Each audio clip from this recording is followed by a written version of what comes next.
Mr. Good by Roger Hargreaves.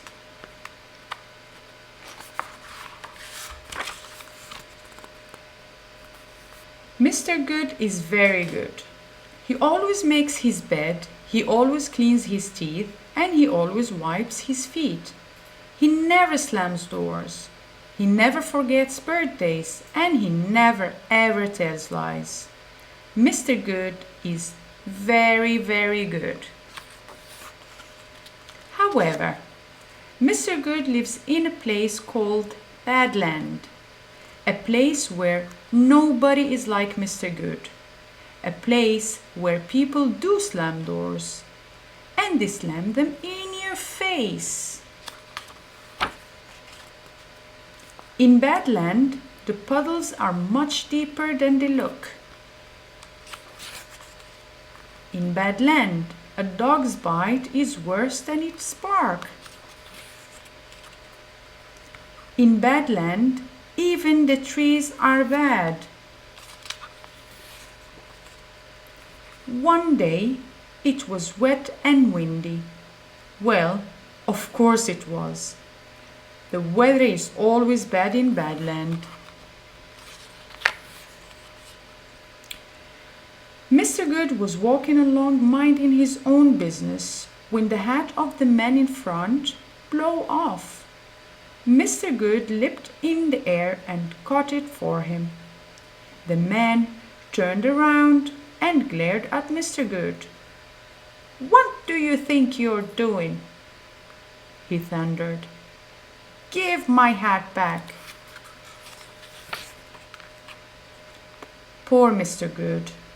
This sort of thing was always happening to him. You see, the very idea of doing a good deed in Badland was preposterous and thinkable mad. If Mr. Good offered to help carry shopping, he was accused of stealing. If he kindly held the door open for someone, then he would be kicked in the chin. Not surprisingly, Mr. Good was not very happy. In fact, he was miserable. So, he decided to go for a long walk to think about things. He walked for a very long time. He was so deep in thought that he did not notice how far he had gone.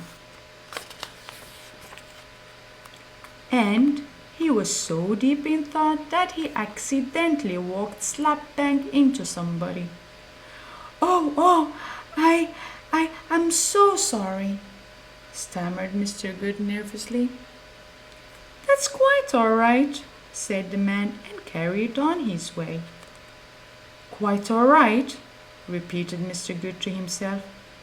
"That's quite all right." In the whole of his life, no one had ever said "that's quite all right" to Mr. Good.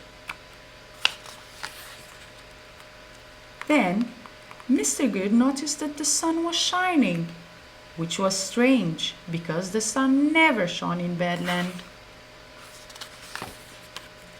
Further on, Mr. Good found a dustbin on its side. Without thinking, he tidied up all the rubbish. "Thank you," said the woman. Mr. Good stared at her. In the whole of his life, no one had ever said thank you to him. "Could you tell me where I am?"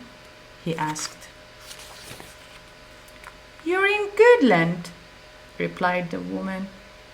"Thank you," said Mr. Good. "My pleasure," said the woman. Mr. Good beamed. And I am sure you have guessed that Mr. Good now lives in Goodland. And Mr. Good is happy, very, very happy, doing good deeds all day long.